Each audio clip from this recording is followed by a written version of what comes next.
सदा वृन्दारकोद्वृन्दानन्दसन्दोहदायकम् अमन्दमङ्गलागारं वन्दे शङ्करनन्दनं। नारायणं नमस्कृत्य नरं चैव नरोत्तमं देवीं सरस्वतीं व्यासं ततो जयमुदीरयेत्। दक्षिणे लक्ष्मणो यस्य वामे च जनकात्मजा पुरतो मारुतिर्यस्य तं वन्दे रघुनन्दनम्। योजनानां सहस्रे द्वे द्विशते द्वे च योजने एकेन निमिषार्धेन क्रममाण नमोऽस्तु ते। श्रीराम राम रघुनन्दन राम राम श्रीराम राम भरताग्रज राम राम श्रीराम राम रणकर्कश राम राम श्रीराम राम शरणं भव राम राम। प्रेम से बोलिए आनंद कंद भगवान की जय। श्री सीतारामचंद्र भगवान की जय। श्री हनुमान जी महाराज की जय। श्री उमापति महादेव की जय। श्री गोस्वामी तुलसीदास जी महाराज की जय। पुरजन आवत अकनि बराता मुदित सकल पुलकावलिगाता निज निज सुंदर सदन संवारे हाट बाट चौहट पुर द्वारे। अयोध्यायां सुमन्तोऽपि नृपं श्रुत्वा समागतं नगरीं शोभयामास पताका ध्वजतोरणैः। क्षिप्तो मार्गः संस्कृतं च शोभितं परमर्धिभिः द्वारि द्वारि च रंभादि मंगलम द्रव्य संयुतम। भगवान श्री रामचंद्र जी अपने समस्त भाइयों के साथ और राजा दशरथ जी के साथ रघुकुल में नववधू के रूप में आई हुई समस्त राजकुमारियों के साथ पधार चुके हैं, निकट आ चुके हैं। उनके बारात के साथ जो जो वाद्य यंत्र वादक चल रहे थे वो सब अत्यंत उत्साह के साथ जब वाद्य यंत्रों का वादन कर रहे थे तो उस ध्वनि को दूर से ही सुनकर सुमंत इत्यादि जो मंत्रीगण थे वो सब अत्यंत प्रसन्न हो गए और सारा प्रबंध उनके स्वागत के लिए करके रखा था उन्होंने। अयोध्या नगरम रम्यम नाना रत्नैश्च मंडितम वैजयंती पताकाभिराजितं बहुधोन्नतं ब्रह्माद्या सकला देवा प्रसेदुर्वीक्ष तत्पुरं विविध भाति मंगल कलश गृह गृह रचे सवारी सुर ब्रह्मादि सिंहाहि सब रघुवरपुरे निहारी। ब्रह्मा इत्यादि जो बड़े बड़े देवता हैं वो दोनों पक्ष से ही आनंद लेते हैं। कई बार तो जनकपुर के माध्यम से आनंद लेते हैं और कई बार अयोध्या नगरी की ओर से भी आनंद लेते हैं। तो अलग अलग प्रकार के मंगल द्रव्यों से वह अयोध्या नगरी अलंकृत है। तोरण लगाए गए हैं, केले के खंभे जगह जगह पर लगाए गए हैं। वहाँ पर मार्ग को चंदन और गुलाब जल इत्यादि से सिक्त कर दिया गया है, अभिषिक्त कर दिया गया है। तस्य सौधस्य सुसमां दृष्ट्वा कामोऽपि मोहितः द्वारं चापि महादिव्यं मुक्तादामादिभिर्वृतं भूप भवन तेहि अवसर सोहा रचना देखि मदन मनमोहा मंगल सगुण मनोहरताई रिधि सिधि सुख संपदा सुहाई जन उछाह सब सहज सुहाये तनु धरि धरि दशरथ गृह आए।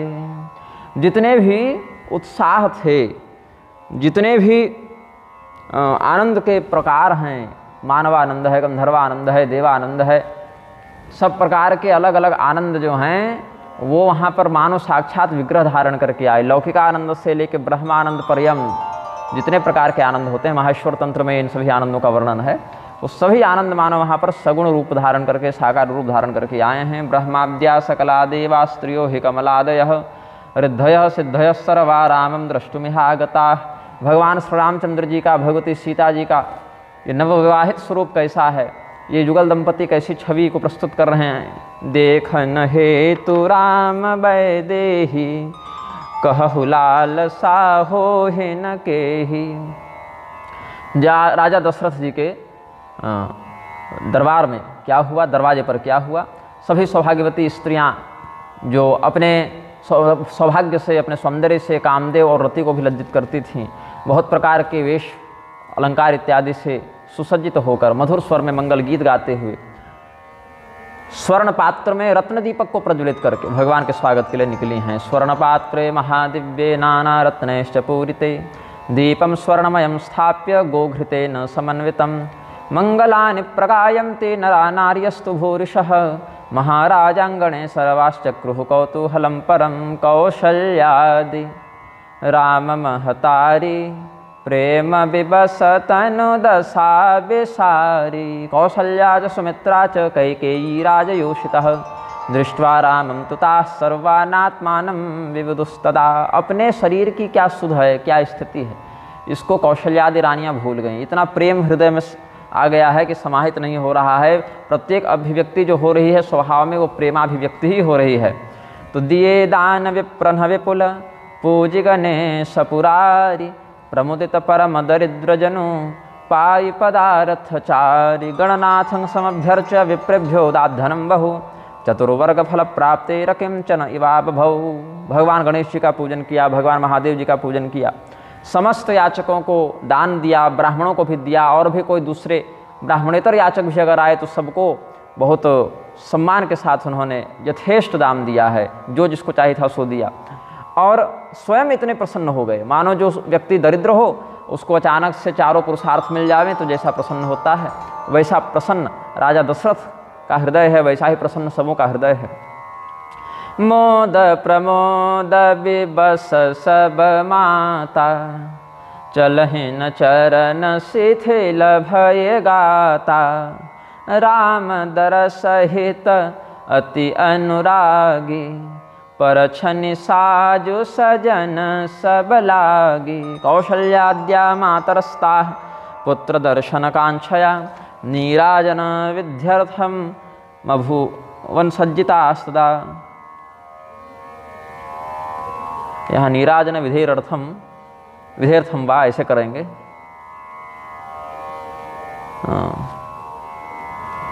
या विधेयर्थम भी करेंगे तो अच्छा ये श्लोक शुद्ध हो जाएगा। नीराजन विध्यर्थ ऐसे लिखा हुआ है तो उसमें कुछ दोष लग रहा है। भगवान की आरती करने के लिए समस्त सामग्रियों को सुसज्जित करके परिछने के लिए सामने प्रस्तुत हुए हैं। विविध प्रकार के विधानों से बाजा बजा रहे हैं, विविध प्रकार के अलंकारों से माता कैकेयी सुसज्जित हैं, माता सुमित्रा सुसज्जित हैं। हल्दी, दुर्वा, दही, फूल, फल, पल्लव, पान और सुपारी, अक्षत, अंकुर, गोरोचन, लावा, ये सब जो मंगल द्रव्य होते हैं ऐसे समयों में, वो सभी मंगल द्रव्यों को साधकर सजाकर सुमित्रा जी ने बड़ा सुंदर व्यवस्थित रखा है। मंगल मुदित सुमित्रा साजे हरिद्रांकित धान्यानि मंगल्यानि सुमित्रया संगृहेतानि वस्तूनि पुष्पपूग फलानि च। इस प्रकार विविध प्रकार के सौभाग्य का श्रृंगार का वर्णन किया है गोस्वामी जी ने। कनक थार भरि मंगलनि कमल करन लिए मात चले मुदित पर छन करना पुलक पल्लवित गात। सोने के थाल में मांगलिक वस्तुओं को भरकर अपने कमल सदृश कोमल हाथों में वह स्वर्ण थाल को लेकर माताएं परिछने के लिए चली हैं। उन समस्त माताओं का नेत्र जो है, उनके नेत्र प्रेम के आंसुओं से ढके हुए हैं। उनका हृदय जो है वह अत्यंत उत्साह से व्याप्त हो गया है। प्रावृत कालाभ्रमिवत धूमम चागुरु संभवम। ऐसा प्रतीत हुआ जैसे सावन का महीना आ गया है। महीना तो अगहन का है, अगहन भी बीत गया, बहुत दिन तो वहीं रह गए, तो आते आते तो और 1-2 महीने लग गए। तो उस काल में भी शिशिरादि ऋतुओं में भी ऐसा अनुभव हुआ जैसे कि ये तो सावन का महीना है। धूप धूम नभ में चक भयऊ सावन घन घमंड जन उठयऊ। ऐसा लगा जैसे सावन का महीना आ गया। क्यों? इतने अगर तगर सब जल रहे हैं, धूम हो रहा है, इतना सुगंधित माहौल हो गया है कि आकाश में कालापन आ गया। वो कालापन ऐसी छवि प्रदर्शित कर रहा है मानो सावन की घटा है। सुरतर सुमन माल सुर बर सही मनहु बलाक अवलि मन कर सही। अब उसमें हुआ क्या? फूलों की माला जो है बरसने लगी ऊपर से, और फूलों की माला जब ऊपर से बरसे वो श्वेत वर्ण की आभा दिखाएं पुष्प, तो लगा कि काले काले बादलों के नीचे से बगुले जा रहे हैं उड़कर, ऐसा प्रतीत होता है। तो सुंदर सुंदर लौकिक और पारलौकिक अनुभव लोगों को हुए। तोरणानि विचित्राणि भान्ति वेन्द्र सरासनम, सुंदर सुंदर जो तोरण द्वार बनाए गए हैं, रंग बिरंग चित्रकारी वहाँ पर की गई है। तो ये चित्रकारी से क्या लग रहा है, जैसे आकाश में इंद्रधनुष उग गया है। मंजुल मणिमय बंदनवारे मनहु पाकरे पो चाप सवारे, प्रगटहि दुरहि अटन पर भामिनी, चारु चपल जनु दम कहीं दामिनी, राजम तिललना सर्वा अट्टे विद्युतोपमा। अटारियों पर जो स्त्रियां खड़ी थीं वो कभी सामने आकर देखने लगती, कभी लज्जित होकर भीड़ अधिक बढ़ जावे तो अंदर चली जाती, या कोई सामान तैयार करने चली जाती। तो स्वर्ण के आभूषण जो वो धारण किए हुए थे वो ऐसे चमकते थे अटारियों से, और कभी दिखते और कभी छिप जाते, कि लगता था जैसे उस बादल में, आकाश में जो काले काले बादल हो गए हैं और फूल जो बगुलों का अनुभव करा रहे हैं, उनके मध्य वो बिजली चमक रही है, ऐसा लगता था। दुंदुभि प्रणिनादाश्च पयोदस्यैव गर्जनम, कूजम तिजातकाभिकाशिखिनश्च पुनः पुनः, पपीहा मेढक मोर इत्यादि बोलने लगते हैं बरसात में, और बादल भी गर्जना करते हैं। तो विविध प्रकार के भेरी, शहनाई, नगाड़े, बांसुरी, मृदंग इत्यादि की ध्वनि से ऐसा ही अनुभव होता था। अलग अलग याचक वर्ण वहाँ आते थे जो कि विविध प्रकार के वस्तुओं की याचना करते थे। तो ऐसा लगता था जैसे वही मोर, पपीहा ये सब चहचहा रहे हैं। तो जितने भी नगरवासी थे सब इस प्रकार से आनंद मना रहे थे। उसी समय गुरु जी ने आदेश दिया, वशिष्ठ जी ने कहा कि अब उचित समय है, अपने घर में प्रवेश कीजिए सभी पुत्रों के साथ, पुत्र वधुओं के साथ। हे महाराज दशरथ आप प्रवेश करें। तो वशिष्ठो ब्राह्मणैर्युक्तो राज्ञा रामादिभिर्मुदा विवेश नगरम पौरह पश्यन् नृत्यादिकं पथि। मार्ग में जो लोग उत्सव मना रहे थे, नाच गाना हो रहा था, भजन भाव हो रहा था, मंगल गीत गाए जा रहे थे, पुष्प वृष्टि हो रही थी, इन सभी सौभाग्यों को, स्वागत को ग्रहण करते हुए वशिष्ठ जी ने राजा दशरथ को कहा कि आप अब अपने पुत्र और पुत्रवधू के साथ अंदर प्रवेश कीजिए। तो समय जान गुरु आय सुदीन्हा, पुर प्रवेश रघुकुल मन कीन्हा, सुमेर शंभु गिरि जागन राजा, मुदित महीपति सहित समाजा। शिव जी, पार्वती जी और गणेश जी, इन तीनों को प्रणाम करके, इन तीनों का स्मरण करके अत्यंत प्रसन्नता के साथ ब्राह्मणों को आगे करते हुए राजा दशरथ ने प्रवेश किया है। हो ही सगुन बरसहि सुमन, सुरदुंदुभि बजाय, विबुध बधो नाचहि मुदित मंजुल मंगल गाय। देवी दुंदुभयो ने दुः पुष्पवृष्टिस्तदा भवत्, गायन्तिता विवाहस्य मंगलम विबुधांगना। वाद्यमानेषु तूर्येषु स्तूयमानेषु वन्दिषु, वेदेषु पठ्यमानेषु विप्रवर्यैः समं ततः। क्या क्या हुआ वहाँ पर? आकाश में भी नगाड़े बज रहे हैं, यहाँ पर भी बज रहे हैं, वहाँ से भी फूल बरस रहे हैं, यहाँ से भी फूल बरस रहे हैं। विवाह में वो जो मंगल गीत गा रहे हैं, जो अप्सराएं गीत गा रही हैं, जो देवियाँ गीत गा रही हैं, आकाश में भी और पृथ्वी पर भी नगाड़े बज रहे हैं, भेरी बज रही है, बंदीगण ये सब वहाँ पर मंगल गीत गा रहे हैं, ब्राह्मण वेद पाठ कर रहे हैं चारों ओर से। तो जितने भी प्रकार के जय ध्वनि विमल वेद बरबानी, दस दिश सुनिय सुमंगल सानी, विपुल बाजने बाजन लागे, नभसुर नगर लोग अनुरागे। राजपुत्रांस्तथा दृष्ट्वा स्त्रियो बालाश्च कन्यका, वयं धन्यतमास्ते तो मुख चंद्रावलोकिनः। पौरा निर्गत्य पुरयास्तो पूजया तान् पूजयत्, याचकेभ्यो गुणेभ्यश्च दत्त्वा दानानि भूरिशः। पुरवासिनः तब रावु जोहारे, देखत राम ही भये सुखारे। करहि निछावरे मणिगण चीरा, बारी बिलोचन पुलक शरीरा। समस्त नगरवासियों ने अपने महाराज को आया हुआ देखकर उनको प्रणाम किया, क्योंकि राजा में समस्त देवताओं का वास होता है। सर्वदेवमयो नृपः, राजा का जब अभिषेक होता है तो उसमें समस्त देवताओं का न्यास किया जाता है, समस्त देवताओं की प्रतिष्ठा की जाती है। तो राजा जी जो हैं, महाराज दशरथ जो हैं, वो बड़े प्रजावत्सल राजा हैं, प्रजापालक राजा हैं। तो ऐसे धर्मवत्सल, धर्मपरायण, सर्वभूत हृदय महाराज दशरथ को देखकर समस्त प्रजाजनों ने उनको स्वागतपूर्ण अभिनंदन किया है, उनको प्रणाम किया है। और भगवान श्री रामचंद्र जी को देखकर, इतने महीनों से भगवान के वियोग का जो कष्ट था, ऐसे तो भगवान बहुत पहले गए हैं, विश्वामित्र जी के यज्ञ की रक्षा करने के लिए गए हैं, उसी समय से जो वियोग था वो समाप्त हुआ। भगवान के आने से सबको आनंद हुआ और भगवान का विवाह है, लेकिन ऐसा लगा जैसे सभी लोगों के अपने अपने पुत्रों का विवाह हुआ है। तो अपने पुत्र के विवाह में जैसे दान देते हैं, जिस प्रकार से उत्सव मनाते हैं, जैसे मणि, धन और वस्त्र इत्यादि सबको बांटते हैं, वैसे ही पूरे नगरवासी अपने अपने घरों से भी दिव्य दिव्य रत्न मणि इत्यादि निकाल कर दान करने लगे। उत्साह शिविका वस्त्रम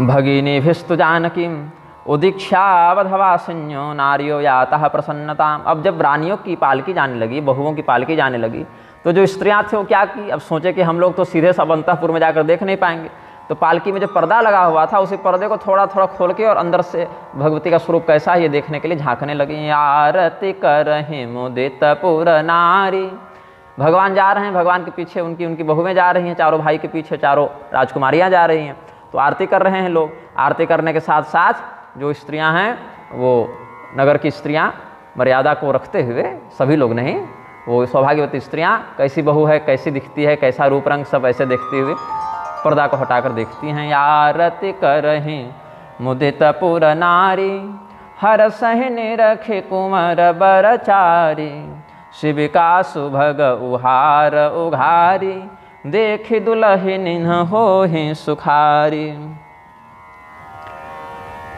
राजपुत्रा तथा दृष्ट्वा स्त्रियो बालाश्च कन्यका वयम धन्यतमास्ते तो मुख चंद्रावलोकिनः। आप सबों के चंद्रमा के समान विकसित आह्लादक मुख का दर्शन करके हम सब बहुत धन्य हुए, इस प्रकार से सब कह रहे हैं। अपने अपने घरों से बाहर निकलकर सबको स्वागतपूर्ण दृष्टि से देख रहे हैं, मंगल सूचक शब्द बोल रहे हैं, जिस जिस प्रकार से जिसका सामर्थ्य और जिसकी उपलब्धता बनी स्वागत कर रहे हैं। पौरा निर्गत्य पुरयास्तु पूजया तान पूजयन याचकेभ्यो गुणेभ्यश्च दत्वा दानानि भूरिशः। एहि विधि सब ही देत सुख आये राजदुआर मुदित मातु परिछन करहि बधुन समेत कुमार। यच्छं तत्सर्म पौरेभ्यो ह्याययुराज सूनवः नीराजयन्ति तद्धात्रस्य पत्नीकान् कुमारकान्। ऐसे ही सभी राजकुमारों को, राजकुमारियों को स्वागत किया गया। कंबलान मणिमुक्तादिन ददुर्वस्तुन्यने कथा याचकेभ्यो गुणेभ्यश्च कौशल्याद्याः समुन्नताः। कौशल्या इत्यादि समस्त माताएं वो भी अपने अपने महलों में दान इत्यादि करने लगी हैं, कंबल बांट रही हैं, मणि बांट रही हैं, मोती बांट रही हैं, और भी जो जो उपयोगी और बहुमूल्य वस्तु हैं उन सबको बांट रही हैं कौशल्या जी। और चारों पुत्रों को, चारों पुत्र वधुओं को देखकर बहुत आनंदित हुए, बहुत ही ज़्यादा आनंद हुआ। पुण्य पुण्य सीय राम छवि देखी मुदित सुफल जग जीवन लेखी। दर्शम दर्शम वधू पुत्रानानंदम लेभिरे मुहुः अद्य मे सफलं जन्म अद्य मे सफलाः क्रियाः। वाद्यानि वादयामासुरदेवास्ते गगनस्थिताः अवाकिरन् प्रसूनानि नन्दतुश्च पुनः पुनः। बरसहि सुमन छनहि छन देवा नाचहि गावहि लावहि सेवा। आकाश से प्रत्येक क्षण बहुत बहुत फूल, बहुत माला सब देवता बरसाते हैं, नृत्य करते हैं, गीत गाते हैं, अब विविध प्रकार की जिससे जो सेवा बने परोक्ष या प्रत्यक्ष रूप से करते हैं। तो जिस प्रकार से कुल की रीति है और जिस प्रकार से वेद की रीति है वो सब करते हुए अर्घदान कर रहे हैं।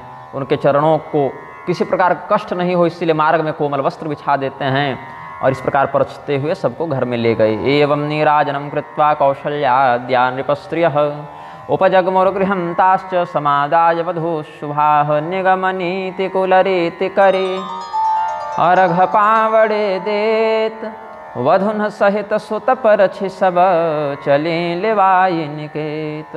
चारे सिंहासन सहज सुहाये जनु मनोजनिज हाथ बनाए।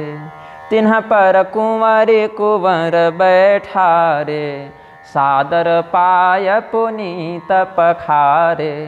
धूप दीप नैवेद्य वेद विधि पूजे वर दुलहिनि मंगल निधि। सिंहासनेषु दिव्येषु रेजुस्तत्र कुमारकाः पाद्यमर्घ्यम स्वयं चक्रुर्नीराजन विधिम तदा। 4 प्रकार के दिव्य आसन थे, सिंहासन थे, और चारों सिंहासन पर चारों युगल दंपतियों को बैठाया गया और उनके चरणों को धोया गया। अर्घ आचमन धूप दीप सब दिया गया, जो शास्त्रोक्त विधि है उससे उनका स्वागत किया गया। मालां पुष्पमयीं दत्वा चंदनानि विलिप्य च व्यजनेन चामरेण विद्यमानः पुनः पुनः। केसर कस्तूरी ये सब लगा के तिलक किया गया, फूल की माला पहनाई गई सब पुत्रों को, पुत्रवधुओं को। चामर, व्यजन, पंखा इत्यादि से उनको गर्मी न लगे, इसके लिए पंखा झलने लगे। और जितने भी माताएं थीं वो सब जगत जननी ही हैं, भगवान की माताएं हैं, तो हम सबकी माता हैं, लोक माता हैं वो सब। तो जितने भी याचक थे, गुणीजन थे, सबको बहुत कुछ दान पुनः मिला। हर क्षण कोई न कोई नियम के नाते सबको दान देते थे। मतलब यहाँ पर दान देने के लिए बहाना खोजा जाता था। लोग तो बहाना खोजते हैं कि दान न देना पड़े, लेकिन यहाँ उल्टा हो गया, यहाँ बहाना खोजना पड़ता था कि आज हमारे अभी राम जी मुस्कुरा रहे हैं, देखो इसी आनंद में लो दान। आज हमारे राम जी इस कमरे में प्रवेश किया, अभी इस रस्म को करने के लिए लो और दान लो। तो वस्तु अनेक निछावरी होहि, भरी प्रमोद मातु सब सोहि। याचकेभ्यो गुणेभ्यश्च ददुर्दानानि भूरिशः, आनंदम लेभिरे सर्वा मातरो लोकमातरः। जन्म रंक जनु पारस पावा, अंधहि लोचन लाभ सुहावा। ऐसा लगा जैसे अंधे को आंखें मिल गई हों। जो आजन्म दरिद्र हो, जन्म से ही जो खानदानी गरीब हो, दरिद्र हो, उसको अचानक से पारस पत्थर मिल गया, स्पर्शमणि मिल गई।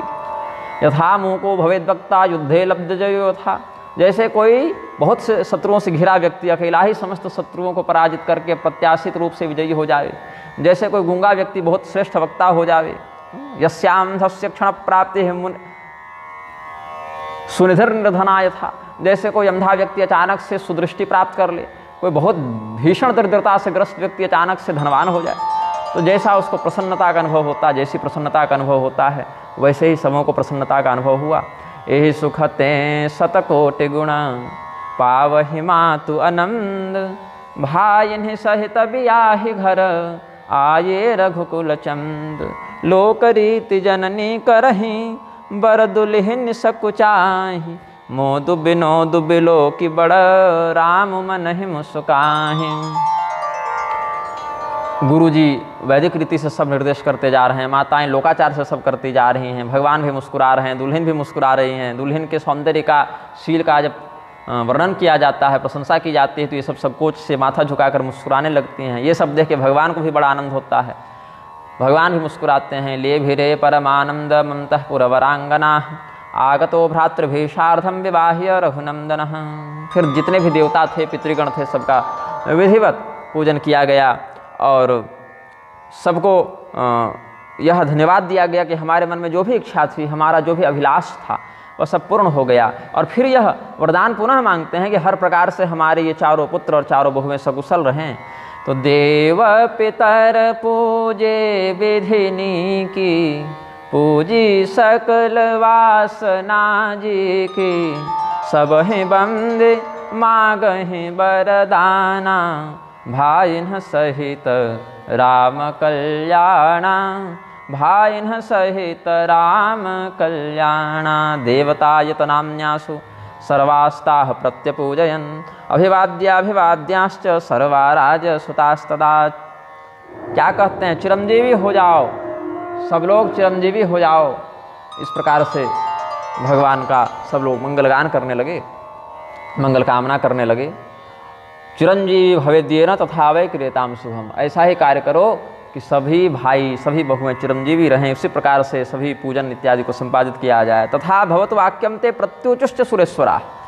अब देवताओं का पूजन किया जा रहा है, तो देवता भी परोक्ष रूप से यही वरदान दे रहे हैं, अंतर्भाव से ही वरदान देते हैं, तो हृदय से ही वरदान देते हैं कि तुम्हारे समस्त मनोरथ पूर्ण हो जावें। अब मूर्ति का पूजन करते हैं तो मूर्ति के मुख से आवाज़ तो नहीं निकलती, लेकिन आकाश में वही तत्वाभिमानी देवता जो उपस्थित हैं, वो समस्त देवता ऐसा वरदान देते हैं। फिर माताएं उसी आशीर्वाद को, जो पुष्प वृष्टि आशीर्वाद के रूप में हो रही है, उसी को अंचल में धारण करके प्रणाम करती हैं। अंतरहित सुर आशीष देहि, मुदित मातु अंचल भरि लेहि। भूपति बोले बराती लीन है, जान बसन मणि भूषण दीन है। आयसु पाई राखी उर राम ही, मुदित गए सब निज निज धाम ही। पूजयामास तान् सर्वान् भूपालो बहुवैभवैः, ततस्तेषु हृदः सर्वे नृपाश्च स्वस्थलं जयुः। देहि देहि धनं देहि, मानेति ब्रूहि कस्यचित्, ददौ दानं च सर्वेभ्यो हर्षितो नृपसत्तमः। राजा दशरथ ने फिर बारातियों को दान देना प्रारंभ किया। उधर से तो राजा जनक ही सबका सत्कार कर रहे थे, फिर अपने कुल कुटुंब के, मित्रगणों के, सुहृदगणों के मंडलों को भी राजा दशरथ ने बहुत कुछ दिया। ये सब भी प्रेमवश स्वीकार किए, फिर आज्ञा मांगकर अपने अपने घर में गए। इधर भगवान भी अब अपने गृहस्थी को बसाएंगे। हर घर में इसी प्रकार से उत्सव मनाया जा रहा है। और दान दो, और दान दो, ये सामान समाप्त होने वाला है, जल्दी से और लेकर आओ, किसी बात की कमी नहीं होनी चाहिए। देखो ये टोकरी खाली क्यों पड़ी है, इसको भर दो और भर के इसको पूरा उठा के दान कर दो। इस प्रकार से विविध प्रकार के आदेश राजा जी दे रहे हैं, उनके अलग अलग विभागों के मंत्री दे रहे हैं। किसी को घोड़ा चाहिए, हाथी चाहिए, घर चाहिए, वस्त्र चाहिए, धन चाहिए, रथ चाहिए, जिसको जो चाहिए सो ले जावे। फिर जितने भी सेवक लोग उस सेवा में तत्पर थे, उन सबको, जितने लोग बाजा बजाने आए थे, जितने माली थे, जितने नाई थे, जितने और सारथी थे, मतलब जिस जिस जाति वर्ग के जो जो लोग अपने जातिगत कर्तव्य के आधार पर स्वकर्मणात्मभ्यर्च सिद्धि मिन्नति मानवः, उस प्रकार से जो जो लोग जिस जिस कर्म में प्रवृत्त थे, उन सबों को यथोचित वेतन देकर, दाम देकर, उपहार देकर सम्मान किया है राजा दशरथ जी ने। देहि असीस जोहारि सब गावहि गुण गण गाथ, तब गुर भूसुर सहित गृह गवनु किन्ह नरनाथ। वो सभी सेवक कर्मचारी, ये भी नए बहू और नए दूल्हा को सबको आशीर्वाद दे रहे हैं। फिर राजा हैं ऐसा समझकर प्रणाम भी कर रहे हैं और अपने अपने घर वो सब भी यशोगान करते हुए गए। फिर गुरु जी के साथ राजा दशरथ अपने महल में प्रवेश किए। वहाँ पर भी पिता के रूप में जो जो कर्तव्य उनका था, नियम नेक था, वो सब वशिष्ठ जी के मार्गदर्शन में सब किए हैं। भगवान श्री रामचंद्र जी भी जब नव विवाहित हुए तो नवविवाहित वर का जो जो कर्तव्य है लोकाचार वेदाचार के अनुरूप वो सारा कार्य किए हैं। जो वशिष्ठ अनुशासन दीन्हा लोक वेद विधि सादर किन्हा, ततो राम सुसंतुष्ट कृत्वा सर्वं यथोचितम लौकिकं वैदिकं कर्म नमति स्म मुदा द्विजान। फिर सबको प्रणाम किया भगवान ने। अब जितने ब्राह्मण थे उनका ऐसा जमघट देखा रानियों ने, तो बहुत सौभाग्य है हमारा कि इतने इतने ब्राह्मण हमारे घर में आए। सभी रानियाँ उनके स्वागत के लिए खड़ी हो गई। सभी ब्राह्मणों का पैर धोया गया। जिनको स्नान इत्यादि करना था उनको स्नान इत्यादि का प्रबंध कर दिया गया, क्योंकि बहुत से लोग दूर दूर से आए थे, तो स्नान किया गया, करवाया गया। उन सबको यथोचित प्रबंध देकर, सबको वस्त्र इत्यादि देकर सम्मान किया गया। फिर सबको विधिवत भोजन भंडारा करवाया गया। फिर दान दक्षिणा इत्यादि दिए गए। वो सब ब्राह्मण भी संतुष्ट होकर गए। तो एतस्मिन्नंतरे राजा समभ्यर्च महीसुरान् भोजयित्वा यथा न्यायं वाचयामास मंगलम। भूसुरभीर देखि सब रानी सादर उठी भाग्य बड़ जानी। पाय पखारि सकल अनहवाये पूज भली विधि भूपजवाये। आदर दान प्रेम परिपोषे देत असीस चले मन तोषे। भोजयित्वा यथा न्यायं वाचयामास मंगलम। सब यथोचित भोजन इत्यादि करके भोजन करवाया गया। फिर सब मंगल ध्वनि करते हुए महत्या पूजया राज्ञागाध यश्च समर्चितः सभार्येणात्मनात् ब्रह्म प्रशंसा विहिता सता। बारंबार विविध प्रकार से राजा दशरथ ने विश्वामित्र जी का सत्कार किया, क्योंकि उन्हीं के कारण तो ये सारा का सारा सौभाग्य प्राप्त हुआ। वही तो आए थे ना श्री राम लक्ष्मण को ले जाने, वहीं से फिर जनकपुर गए, वहीं पर सारा प्रबंध हुआ। तो जिस प्रकार से विश्वामित्र जी की पूजा हुई वो तो और भी विशेष प्रकार हो गया। बहुविधि किन्ह गाधि सुत पूजा नाथ मोह सम धन्य न दूजा। फिर उन्होंने भी, विश्वामित्र जी ने भी प्रशंसा की है राजा दशरथ के शील, विनम्रता और सदाचार की। फिर सभी रानियाँ आई। राजा दशरथ ने उनके साथ विश्वामित्र जी को प्रणाम करके उनके चरण के रजों को अपने मस्तक पर धारण किया और उनके अंदर ही, मतलब महल में ही रहने का प्रबंध कर दिया था कि गुरुदेव आप जब तक चाहें यहाँ रह सकते हैं। तो गुरु पूजे गुरुपद कमल बहोरी कीन्ह विनय और प्रीति न थोरी। फिर अपने कुलगुरु वशिष्ठ जी महाराज का समर्चन किया, पूजन किया। बहुत प्रकार से विनम्रतापूर्वक उनके पास अपना सर्वस्व समर्पण करने का भाव व्यक्त किया। तो तत्र राजा महाबुद्धि पत्नी पुत्र समन्वितः मुनिपुंगव मानम्य वंदे शिरसा गुरुम। पुनः पुनस्तम संपूज्य स्वीचकार तदाशिषः। बारंबार विविध प्रकार से संपूजित करके गुरु जी को संतुष्ट किया, उनसे वरदान प्राप्त किया। बंधुन समेत कुमार सब रानिन सहित महीश। पुने पुने बंदत गुरु चरण देत असीस मुनीश। अपने पुत्र, अपनी बहू, अपनी पत्नी, अपने खजाना, सेना, सबको हम आपको निवेदित कर रहे हैं गुरु जी। सब आपका है गुरु जी, आप जैसा आदेश करें वैसा ही सब होगा। ऐसा कह के राजा दशरथ ने गुरु जी के चरणों में सर्वस्व समर्पित कर दिया। सुत संपदा राख नृप आगे। तब दशरथ जी के इस उदार भाव को देखकर वशिष्ठ जी बोले कि हमको ये सब क्या चाहिए, सब तो हमारा है ही राजन, लेकिन आप इनका संरक्षण करें, संवर्धन करें। गुरु के नाते जो हमारा नेक बनता है बस नेक पूरा करने के लिए कुछ दे दीजिए। तो उसमें भी बहुत कुछ गुरुकुल के लिए दान दिया, गुरु जी को बहुत प्रकार से संतुष्ट किया। गुरु जी ने भी विविध प्रकार के आशीर्वाद दिए और हृदय में श्री सीतारामचंद्र जी की छवि को धारण करके गुरु जी भी अपने आश्रम में चले गए। गुरु जी जो हैं वशिष्ठ जी महाराज बड़े निष्प्रिय महात्मा थे, बड़े वेदांतनिष्ठ, बड़े ब्रह्मनिष्ठ साधु पुरुष, सरल क्षमाशील महात्मा रहे। और ये पौरोहित्य करना नहीं चाहते थे कि मैं रघुवंशियों का पुरोहित बनूंगा। ऐसे रघुवंश तो तब नाम नहीं था, इक्ष्वाकु वंश नाम था, सूर्यवंश नाम था। तो रघु जी तो श्री रामचंद्र जी के परदादा हुए, तो उनसे पहले भी वशिष्ठ जी उस कुल के पुरोहित थे ही। तो ब्रह्मा जी ने जब कहा कि तुम सूर्यवंश का पौरोहित्य संभाल लो, तो वशिष्ठ जी ने मना कर दिया था। बोले पौरोहित्य कर्म बड़ा निंदित कर्म है और इस कर्म को करने से हमें अपने तपस्या में विखंडन का बोध होगा और 10 तरह का अन्न दोष और क्रिया दोष भी लग सकता है, इसलिए हमको ये काम मत दीजिए। तब ब्रह्मदेव ने कहा कि तुम स्वीकार कर लो ये कार्य, इसी वंश में भगवान श्री राम जी अवतार लेंगे। तो भगवान इस वंश में अवतार लेंगे, भगवान के दर्शन का सौभाग्य होगा, भगवान के गुरु बनने का सौभाग्य होगा। ये सौभाग्य को प्राप्त करने के लिए वशिष्ठ जी पुरोहित बनना स्वीकार कर लिए। तो आज ये उनका जो संकल्प था पूर्ण होता है। वशिष्ठो विपुलां गृह्य दक्षिणां प्रययौ गृहं रामं च सीतया सार्धं हृदय न्यस्य समुत्सुकः। फिर जितने भी ब्राह्मणों की स्त्रियां थीं उनको राजा दशरथ ने बुलवाया। वो सभी स्त्रियां आईं, बहुओं को बुलाया गया, ब्राह्मणियों का पूजन बहुओं ने किया। सभी ब्राह्मणियों ने आशीर्वाद दिया, सबको मंगल तिलक किया। फिर ब्राह्मणियों को बहुओं ने दान दिया, बहुओं के माध्यम से दान दिलाए गए, अलंकार दिया गया, वस्त्र दिया गया, आभूषण सब दिए गए। नेगी नेग जोग सब लेहि रुचि अनुरूप भूप मनि देहि प्रिय पाहुने पूज्य जे जाने भूपति भली भांति सन्माने। जो अयोध्या की सुवासन सब थी, कोई बहू है, कोई बेटी है, कोई भांजी है, मतलब बहन है, बेटी है, भांजी है, सबको राजा दशरथ बुलवाए। सौभाग्यवतियों को बुलवाए, ब्राह्मणियों को बुलवाए, विप्र वधू सब भूप बुलाई, ये सबको ब्राह्मणों की स्त्रियों को बुलाए। जिसको जो जो वस्तु पसंद है उसके भाव को समझते हुए सबको यथोचित दान दिया गया। और हमारे प्रिय अतिथिगण हैं ऐसा समझकर देववत ही सबका सत्कार किया गया है। पुत्राणां च विवाहेषु प्रीतिदानं ददौ नृपः। इस प्रकार से विविध प्रकार का आनंद मनाया जा रहा था। फिर रनवास में चले हैं राजा दशरथ जी। जहाँ रनवास तहाँ पगुधारे सहित बधूटिन्ह कुंवर निहारे। लिए गोद करि मोद समेता को कहि सकई भयउ सुख जेता। बधू सप्रेम गोद बैठारी बार बार ही हरसि दुलारी। पत्नी का स्थान बाएं भाग में होता है और गोद के दाहिने भाग में बेटी और बहू का स्थान होता है। तो ये सब बहुएं 5 वर्ष 6 वर्ष की हैं, इसलिए गोद में बैठाने में भी कोई आपत्ति नहीं है।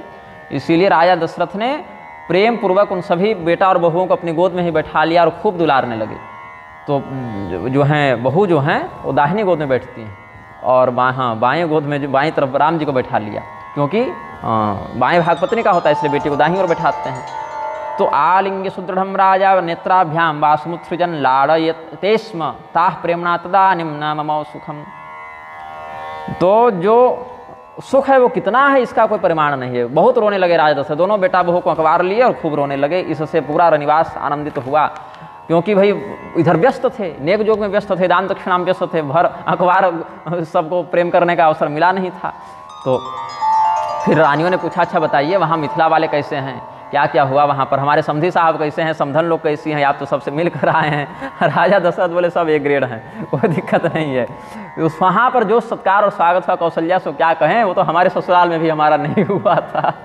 मजाक करने के लिए, ऐसे तो हुआ ही था, लेकिन थोड़ा विनोद भी करेंगे कि स्वागत सत्कार ऐसे हुआ जाता है कि तो जैसे कोई भाट कवि अपने राजा की स्तुति बताए, वैसी स्तुति राजा दशरथ जी ने जनक जी की बता दी। मतलब इतना अधिक बढ़ चढ़ के बताया और यथार्थ ही बताया, क्योंकि जनक जी उस प्रशंसा के लायक भी थे। तो जनक राज गुणशील बड़ाई प्रीति रीति संपदा सुहाई। बहुविधि भूप भाट जिमि बरनी रानी सब प्रमुदित सुनि करनी। और राजा जनक की जब प्रशंसा कर रहे थे तो रानियों के साथ साथ बहुओं को भी आनंद हुआ कि हमारे मायके के विषय में अच्छा ही अच्छा बता रहे हैं, हमारे पिताजी की, हमारे चाचा जी की, हमारे मामा जी की सब प्रशंसा कर रहे हैं, मतलब हमारी ओर से भी कोई कमी नहीं रखी गई, सब प्रसन्न हैं। जैसे जैसे हर नियम नेग हुआ, बोले राजा दशरथ देखो मिथिला में ऐसा भी लोकाचार होता है, ये सब भी पकवान बनता है, कभी तुम लोग बनवाना बहुओं से। तो क्या बहुओं से बनवाएं? तो भगवान कहते हैं बहुएं क्या बनाएंगी, हमको तो कहा गया है कि बहुएं बड़ी बच्ची हैं, घर का कुछ काम नहीं जानती, केवल झाड़ू पोछा तक कर दिया करेंगी। कौशल्या जी बोली कि तुम क्यों ऐसे चिढ़ा रहे हो बहुओं को, भाई मैं सिखाऊंगी ना सब कुछ। यहाँ पर दास दासियाँ भी तो आई हैं मिथिला वाले, वो सब बताएंगे कैसे क्या होता है, सब सीखेंगे हमारी बहुएं। यद्यपि ये बहुएं हर कार्य में कुशल थीं, लेकिन फिर भी एक औपचारिकता बस ऐसा विनोद का प्रसंग है, आनंद का प्रसंग है, आनंद लेना चाहिए। तो पाणिपीडन सद्वृत्तम शीलोदार्यम महात्मनः जनकस्य नृपोवोचन महिषीणां पुरोखिलं ऋषयो राजसंघाश्च सत्कृता भूभृता यथा तदानीं भोजनं चक्रुर्वसिष्ठाब्जैस्तु राघवाः। उसके बाद गुरुजी अपने विश्राम कक्ष में विश्राम कर रहे थे, तब तक उनको जो दान दक्षिणा दी गई थी सो सब सेवक लोग आश्रम में पहुंचा रहे थे। गुरुजी बोले हम आराम से आएंगे, तो जब तक उनकी दान दक्षिणा पहुंच रही है आश्रम तक, तब तक गुरुजी यहीं भोजन करेंगे, यहीं विश्राम करेंगे। विश्वामित्र जी ये सब भी ठहरे ही हुए थे, अभी सब ऋषि महर्षि तो गए नहीं हैं वापस, अभी धीरे धीरे करके सब निकल रहे हैं अपने अपने स्थानों के लिए। तो सुतन समेत नहाय नृप बोल विप्र गुर ज्ञाति भोजन किन्ह अनेक विधि घड़ी पंच गई राति। 5 घड़ी रात्रि बीत गई, मतलब लगभग मान लीजिए कि अब 2 घंटा व्यतीत हो गया समय। तो ये सब भोजन करते हुए पहले तो राजा दशरथ स्नान किए, बेटों को भी कहा कि आप भी स्नान कर लो, फिर सब भोजन करने बैठे। गुरुजी को भी बुलाए और भी अपने कुटुंबी जनों को बुलाए कि चलो सब बैठकर रात्रि भोज करते हैं। तो ऐसे भोजन प्रसाद पाते हुए 5 घड़ी बीत गई स्थिति।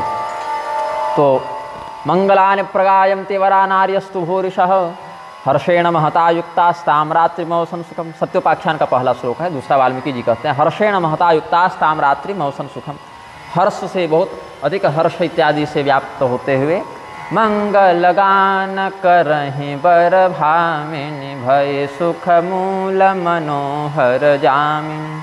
फिर सबों ने रात्रि में भोजन इत्यादि किया, तांबूल इत्यादि प्राप्त किया, वस्त्र इत्यादि बदले और कहा कि अब बहुत थके हुए हैं भाई, बहुत दिन से घर से बाहर थे, अब थोड़ा आराम करते हैं, विश्राम भी करते हैं। ततो दृष्ट्वा च ते रामं नाना रत्न विभूषितं प्रशंसन्तो विवाहं च स्वधामानि ययुस्ततः। भगवान के विवाह के विविध घटनाओं का वर्णन करते हुए, प्रशंसा करते हुए सभी कुटुंबी जन, मित्र जन अपने अपने स्थानों को विश्राम करने के लिए चले गए। राम ही देखि रजाय सुपाई निज निज भवन चले सिरुनाई। प्रेम प्रमोद विनोद बड़ाई समौ समाज मनोहरताई। कहि न सकहि सत सारद शेषु वेद विरंचि महेश गणेशु।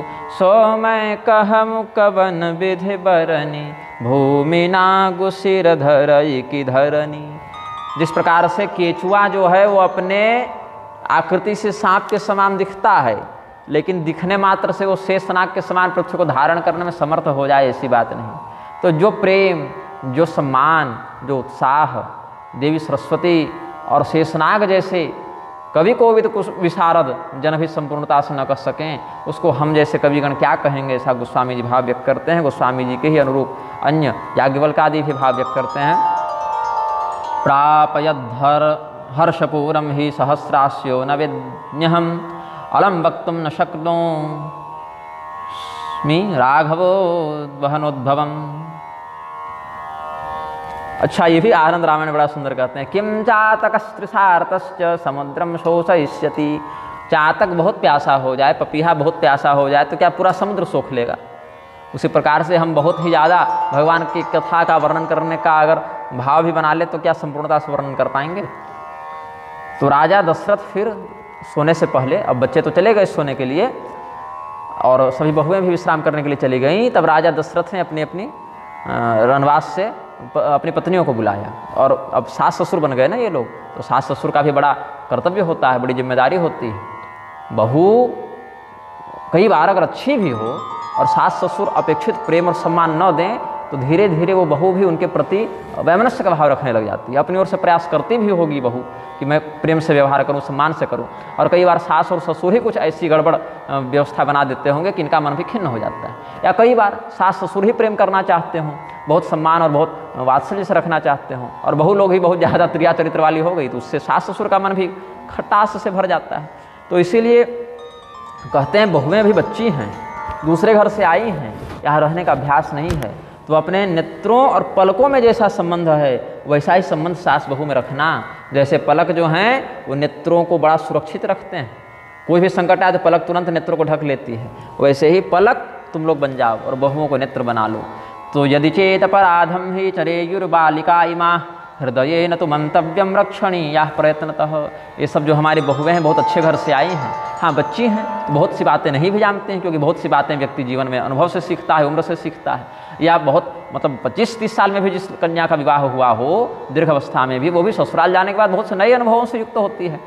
तो ये तो बच्चियाँ हैं भी, तो हो सकता है कई बार कुछ काम में गड़बड़ कर दें, भोजन में कोई गड़बड़ कर दें, व्यवस्था में कोई गड़बड़ कर दें, तो उनके अपराध को तुम अपराध मत मानना। वो एक बाल सुलभ जो है सो एक प्रमाद समझकर क्षमा कर देना और वहाँ पर सुधार कर लेना। तुल बधूलरिकनि बधूलरिकिनी पर घर आई राखे हु नयन पलक की नाई। तो सास ससुर के रूप में अब हमारे जीवन का एक चक्र प्रारंभ हो रहा है। ये हमारे लिए भी एक नया अनुभव है और बहुओं के लिए भी नया अनुभव है। तो जो जो व्यक्ति हैं घर में सबको एक नए जीवन चक्र में प्रवेश मिल रहा है। नए नए सास बहू बने हैं, सास ससुर बने हैं, उधर नई नई बहुएं आई हैं, ये सब भी नए नए दूल्हा विवाहित जीवन में प्रवेश किए हैं। तो हर व्यक्ति को दूसरे से प्रेम सम्मान और सहयोग का भाव रखते हुए जीवन बिताना है ना। लरिकाश्रमित उनीद बस शयन करावहु जाय अस कहिगे विश्राम गृह रामचरण चितुलाई। अब हमारे पुत्रों को देखो, पुत्र वधुओं को देखो, बड़े नींद से ये लोग आतुर हो रहे हैं, इनको विधिवत शयन इत्यादि कराओ, तब तक हम भी विश्राम करने जा रहे हैं। ऐसा कह के राजा दशरथ सोने के लिए चले गए, भगवान का स्मरण करते हुए। भगवान का जो दिव्य शयन कक्ष है, वहाँ जो गद्दा बिछा हुआ है, जो चादर बिछी है, वो इतने उज्ज्वल है कि समुद्र जो है क्षीर सागर वो भी उसकी उज्ज्वलता से लज्जित हो जाए। और वहाँ पर सोने की कारीगरी की गई है, जरी का काम किया गया है, माणिक्य मोती रत्न इत्यादि से पूरे पलंग को सजाया गया है, रत्न के दीप जलाए गए हैं, और जितना भी इस प्रकार का स्वर्गीय वैभव हो सकता है उससे बढ़कर यहाँ वैभव है। तो सय्याम रुचिरमारच्य रामम समुपवेशयत्। उत्तम बिछौना बिछाकर सबको विधिवत यथा योग्य मर्यादा के साथ शयन करा दिया गया। फिर सभी भाई कहे भैया हम लोग बिना पैर दबाए सोएंगे नहीं। श्री रामचंद्र जी बोले कोई बात नहीं, आज तुम लोग शयन करो। बोले फिर भी ठीक है, 2-2 बार तो हाथ लगा ही लेंगे। फिर सब लोग भाई अपना अपना कर्तव्य करके भगवान के आदेश से बारंबार आदेश देने पर सभी लोग शयन करने गए। अज्ञा पुने पुने भाई न दीन्हि निज निज सेज शयन तिन्ह कीन्हि। अब भगवान जब सो रहे थे तो माताएं बोली अच्छा कोई बात नहीं राम, लगता है तुमको उतनी नींद भी नहीं आ रही जितना तुम वहाँ बाहर नाटक कर रहे थे। तो पहले ये बताओ कि इतना सुंदर तुम्हारा कोमल शरीर है, देखो तो हम लोग यहाँ से छू रहे हैं तो नीले शरीर में भी लालिमा का दर्शन होने लग रहा है। इस कोमल शरीर से तुमने ताड़का राक्षसी को कैसे मार दिया? पथिपाम जनध्वंस कारिणीम पुत्र ताटकाम राक्षसी मेक बाणेन जघान त्वं कथम प्रिय। विश्वामित्र जी महाराज तो बता रहे थे कि मार्ग में ताड़का राक्षसी को तुमने मारा, वो एक ही बाण से मारा। तो इतना कोमल शरीर और इतनी भीषण राक्षसी आखिर एक ही बाण से कैसे मार दिया तुमने? मार्ग जात भयावन भारी केहि विधि तात ताड़का मारी। घोर निशाचर विकट भट समरग नहीं नहीं काहू मारे सहित सहाय किमी खल मारी च सुबाहु। मारी चमच सुबाहुंच स सहायम कथम व्यह। किस प्रकार से तुमने मारीच और सुबाहु को मारा? हालांकि मारीच को जान से नहीं मारा, लेकिन हराया चाहते तो मार ही सकते थे। उससे तो भगवान को बाद में काम लेना था। वो सोने का हिरण बने नहीं तो सीता हरण हो गए से, तो बाद में उसकी आवश्यकता पड़ने वाली थी। इसलिए भगवान ने केवल समुद्र तक उसको फेंक दिया बाण मार के, लेकिन चाहते तो मार ही सकते थे। वो तो भगवान की कृपा से जितनी श्वासें भगवान ने बढ़ा के दे दी उतने में वो जीवित रहा। नहीं तो भगवान ने तो मानो उसको मार ही डाला था। तो भगवान ने उसको बढ़ा के श्वासें दे दी कि बाद में तुमको मारेंगे, तुम्हारा काम पड़ेगा आगे, 25 साल के बाद तुमसे मिलेंगे। और कहते हैं कि लेकिन भगवान कहते हैं क्या करें, गुरुजी हमारे इतने योग्य जो मिल गए, समर्थ मिल गए। अरे गुरुजी की कृपा जिस पर हो उसको क्या भूत प्रेत राक्षस करेंगे? बताओ क्या हमारे गुरुजी विश्वामित्र जी स्वयं नहीं मार सकते थे? हमने मारा नहीं, उन्हीं के बल से वो सब मारे गए, बस हम निमित्त बन गए। गुरु जी के ही दिए ज्ञान से, आशीर्वाद से हम इतने पराक्रमी हो गए। गुरु प्रसाद सब विद्या पाई, ये सब भी कहती हैं माताएं।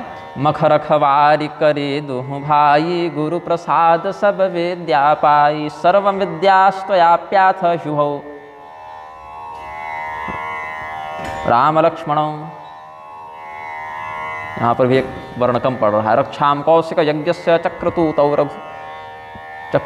रघुनंदनौ।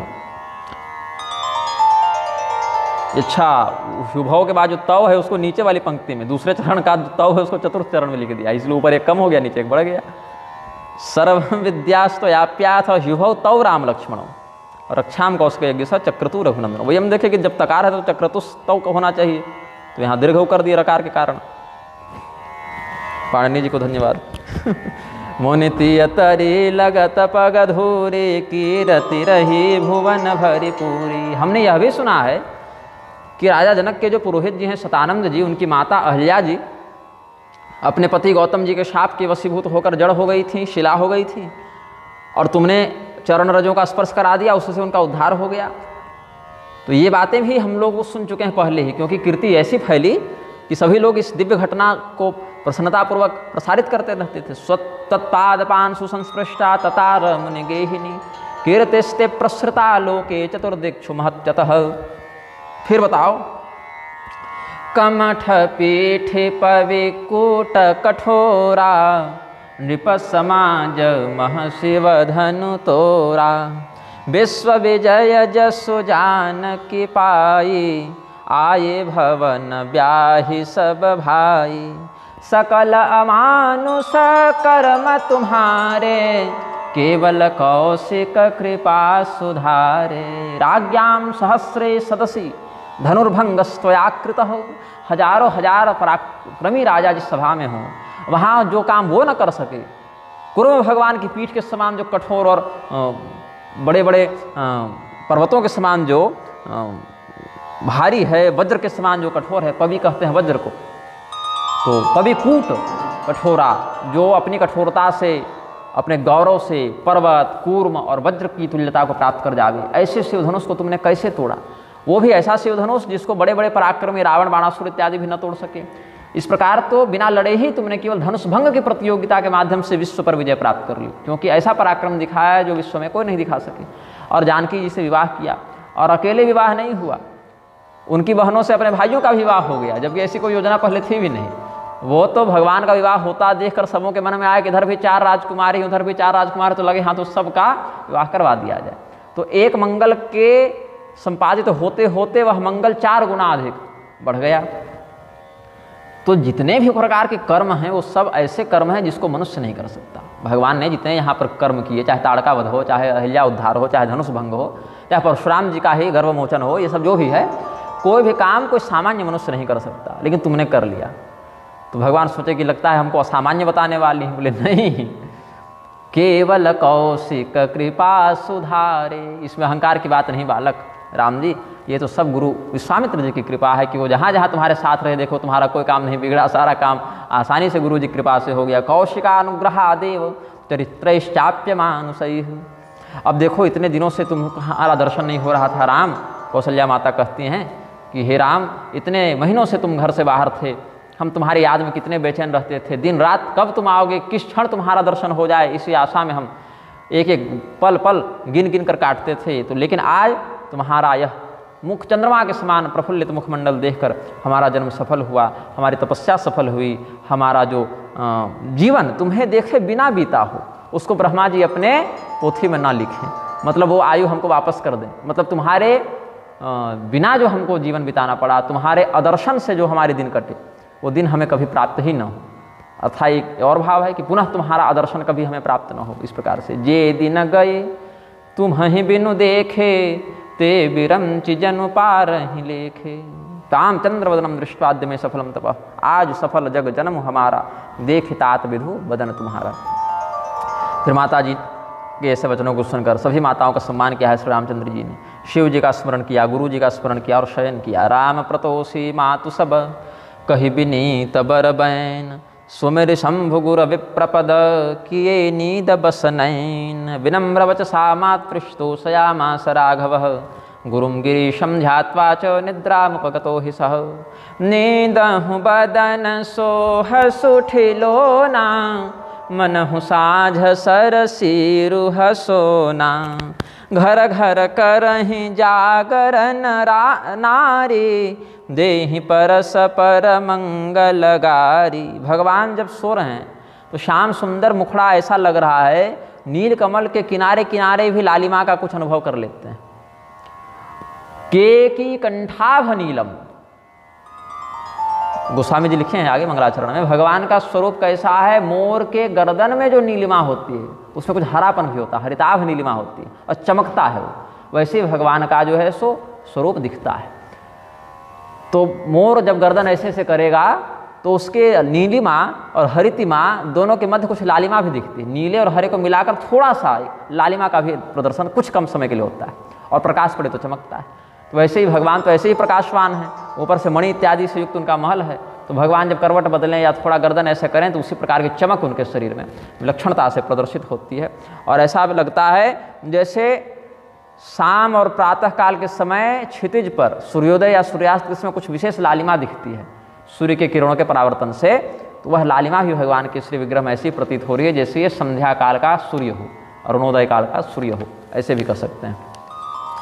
और सभी स्त्रियां जो बाकी थोड़ी अधिक उम्र की स्त्रियां थीं जिनको नींद नहीं आ रही थी, उत्साह में किसको नींद आएगी, 10 तरह के काम हैं विवाह के घर में, तो बड़ी महिलाएं जो थीं वो सब सो नहीं रही थी, तो सब झुंड झुंड बना के अपने कामों को संपादित भी करती जा रही हैं, गीत भी गाती जा रही हैं, हंसी मजाक मंगल गीतों वाली गालियाँ भी दे रही हैं। काचिन नृत्यम ते गायमते मिथो गालिम ददत्यथ, गाली मतलब द्वेष वाली नहीं, मिथो गालिम ददत्यथ, जो मिथ्या गाली है, मतलब मजाक में चिढ़ाने के लिए जो कहा जाता है, वास्तविक गाली नहीं दे रही हैं, जो झूठ की गाली है। जो अंग्रेजी में भी एक शब्द है ना मिथ, MYTH तो संस्कृत से ही लिया इन लेखकों ने। अब तो पुराणों को भी मिथ कह देते हैं, रामायण ये सब इतिहास में कहाँ गिनते हैं, वो सब मिथ्या में गिनते हैं। और इसका अनुसरण आज के शिक्षा वाले भी कर रहे हैं, तो इसके कारण विप्लव बढ़ता जा रहा है। लेकिन ये तो इतिहास है, रामायण महाभारत की गणना इतिहास में होती है, कल्पना में नहीं होती है।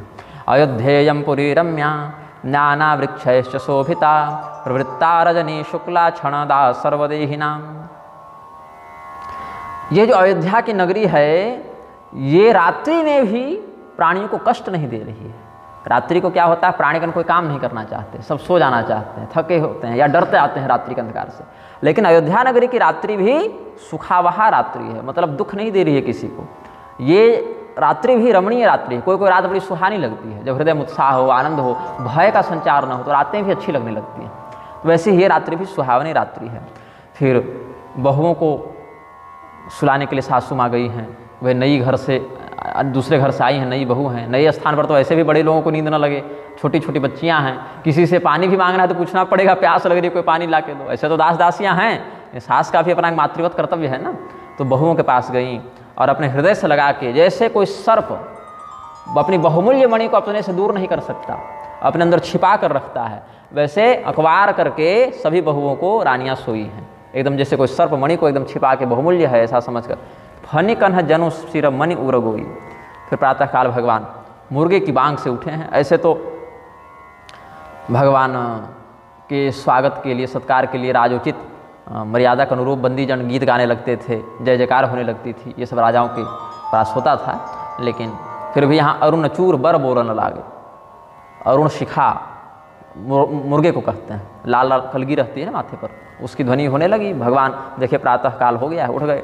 ततो जगुर्य सस्मृ सूता मागधा बंदिनस्तता अरुणोदय वेलायाम जहो निद्राम च राघव। भगवान के उठने का समय हो गया है, प्रातः काल का समय हो गया है, ऐसा जानकर जितने भी सूत मागध बंदी जम थे भगवान की स्तुति करने के लिए आए। फिर भगवान उठे हैं, ब्राह्मणों को प्रणाम किया, गुरु जी को प्रणाम किया, इष्ट देवता को प्रणाम किया, माता पिता को प्रणाम किया, आशीर्वाद प्राप्त किया। उसके बाद नित्य कृत्य इत्यादि में लग गए भगवान, स्नान ध्यान किए, प्रातःकाल के समस्त पूजन इत्यादि को किया।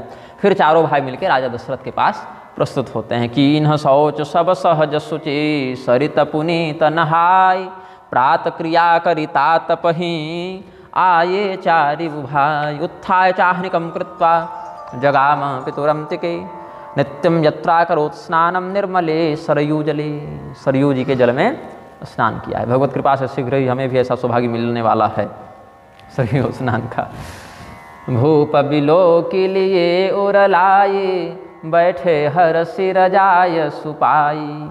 तो भगवान अपने सभी भाइयों के साथ जब राजा दशरथ के सामने प्रस्तुत हुए हैं तो राजा दशरथ उनको हृदय से लगाए, प्रणाम किए पिताजी को आकर, सब तो हृदय से लगाया है। आलिंग लिंग तदा राजा पुत्रान सर्वान महामति ही सभायाम पितरम नत्वा तस्थो सिंहासनोपरि। पिताजी को प्रणाम किया, पिताजी ने गले से लगाया, फिर जिस राजकुमार का जहाँ यथायोग्य आसन था सब आसन पर बैठे। फिर समस्त लोग भगवान के दर्शन के लिए आए हैं। शतसो नागरास तत्र द्रामम दृष्टा मुदम ययो। रात्रि को क्या हुआ कि बहुत से लोग नहीं भी आ पाए होंगे भगवान के दर्शन करने के लिए, तो प्रातःकाल भगवान राजसभा में जब विराजमान हो गए तो उनके दर्शन के लिए देख राम सब सभा जुड़ानी, उनके दर्शन के लिए आए और हृदय को आनंद प्राप्त हुआ।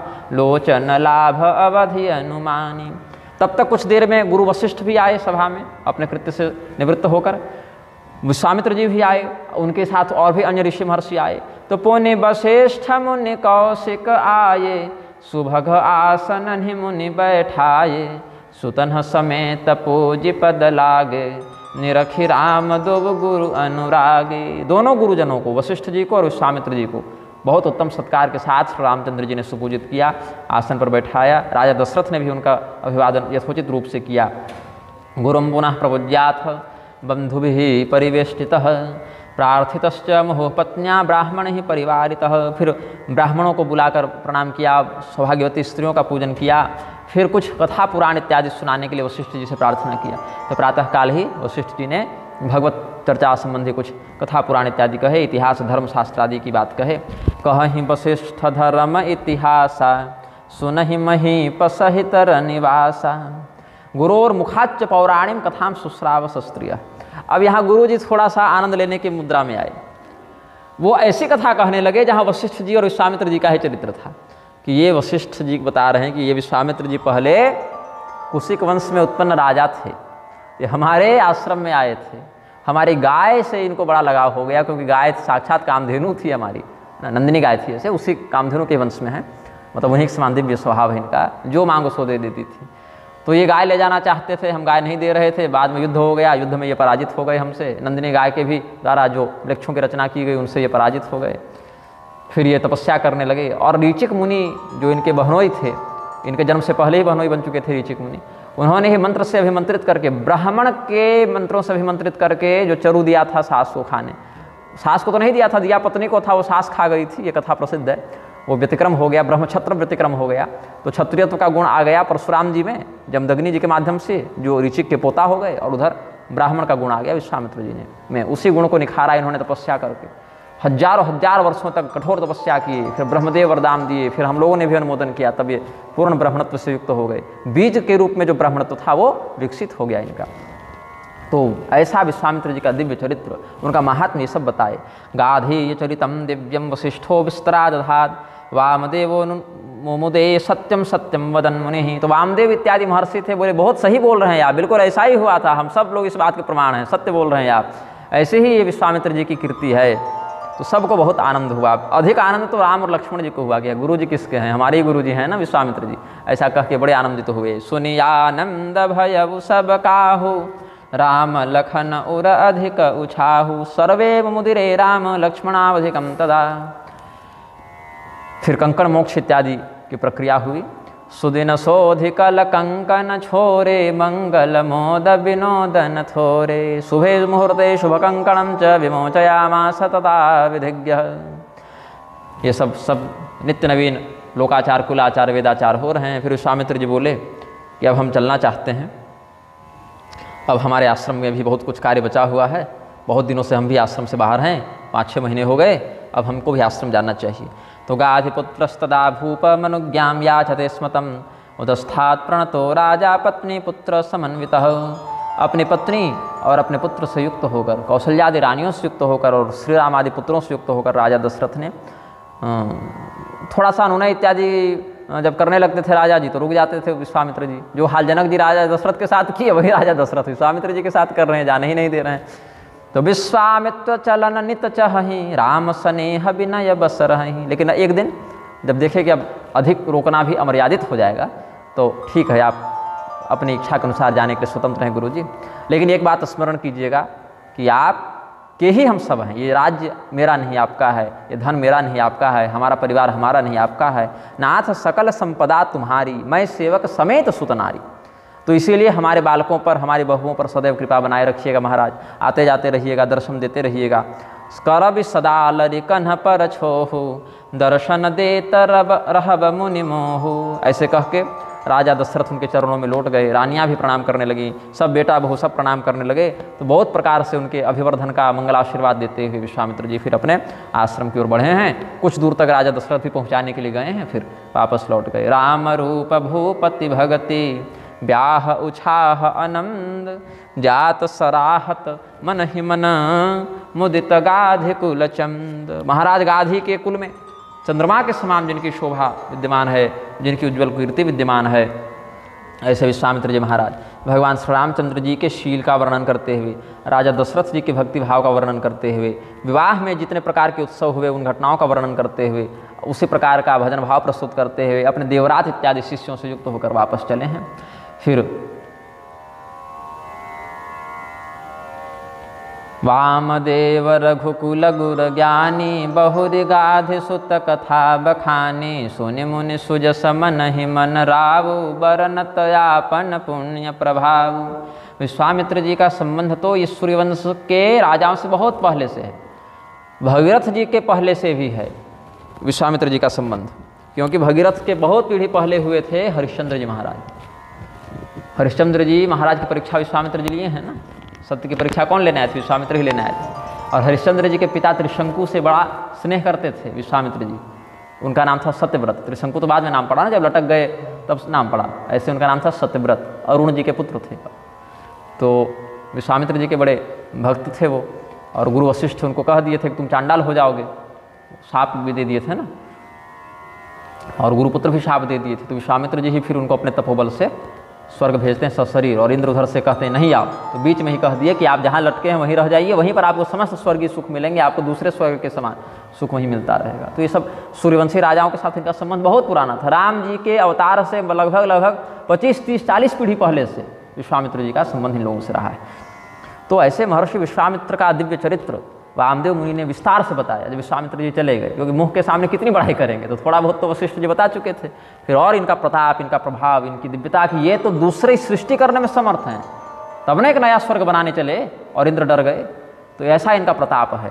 ऐसे महर्षि विश्वामित्र का चरित्र सुनकर अच्छा, इतने बड़े महात्मा, इतने बड़े संत, इतने बड़े साधक हमारे ऊपर इतनी कृपा करते रहते हैं, ऐसा सोचकर राजा दशरथ भी अपने सौभाग्य की बार बार प्रशंसा करने लगे, अपने पुण्य की प्रशंसा करने लगे कि अवश्य ही हमने कोई बहुत अच्छा पुण्य किया होगा कि हमारे ऊपर ऐसे महात्माओं की कृपा है। सुनि मुनि सुजस मन ही मन रावु, बरनत आपन पुण्य प्रभाव। इस प्रकार से अलग अलग लोग भी दीर्घ काल तक भगवान के विवाह की चर्चा करते रहे। जनाश्च कथया मासुर विवाह आनंद मद्भुतम। मतलब मानिए कि विवाह 1, 2, 10 दिन का नहीं हुआ, ये विवाह तो पूरे वर्ष भर समान रूप से उत्साह उमंग का विषय हो गया। तो जब से भगवान श्री रामचंद्र जी विवाह करके घर आए, उस दिन से तो अयोध्या का आनंद, अयोध्या की सुंदरता, अयोध्या की शोभा और अधिक बढ़ गई। प्रभु विवाह जस भयो उछाहो, सकहिन बरन गिराहि नाहु। शेषनाग और भगवती सरस्वती का फिर स्मरण किया और कहा कि ये उमंग, ये उत्साह तो ये लोग भी वर्णन करते करते समाप्त नहीं कर सकते हैं, क्योंकि समाप्त तब करेंगे जब मन भर जाएगा या वर्णन पूरा हो जाएगा। दो ही प्रकार से समाप्ति होती है ना, या तो बोलने वाला जो है वो थक जाए बोलते बोलते, या तो वर्णन पूरा हो जाए। अब ये वर्णन तो अनंत है, इसलिए समाप्त तो हो नहीं सकता, तो बोलने वाला ही थक जाएगा। अब मन तो भरेगा नहीं फिर भी इनका, इसलिए विश्राम करके फिर बोलना प्रारंभ करेंगे, फिर थकेंगे, चुप हो जाएंगे, फिर बोलना प्रारंभ करेंगे। तो ये कभी समाप्त नहीं होगा इनका वर्णन। इसीलिए अब अधिक क्या वर्णन करें, तभी से तो करते ही आ रहे हैं, इसीलिए अब इस विषय को यहाँ पूर्ण करते हैं, फिर आगे की कथा पर आगे बढ़ते हैं। इत्येवं कथितस्तात रामोद्वाहं सुमंगल, शोक घनो हर्षजनक आयुष्य धनवर्धन। शोक का नाश करने वाला, हर्ष को बढ़ाने वाला, धन धान्य आयु इत्यादि की वृद्धि करने वाला ये श्री राम विवाह का हमने वर्णन किया है। इस प्रकार से गोस्वामी जी कहते हैं, और इसका वर्णन करके हमको लगता है हमारा जीवन पवित्र हो गया, हमारा जो वचन है, हमारी जो वाणी है वो धन्य हुई, सफल हुई, हमारी वाणी की हमने सार्थकता सिद्ध कर दी। ऐसा गोस्वामी जी कहते हैं। निज गिरा पावन करन कारण, राम जस तुलसी कहियो, रघुबीर चरित अपार बारिधि, पारु कवि कौने लहियो।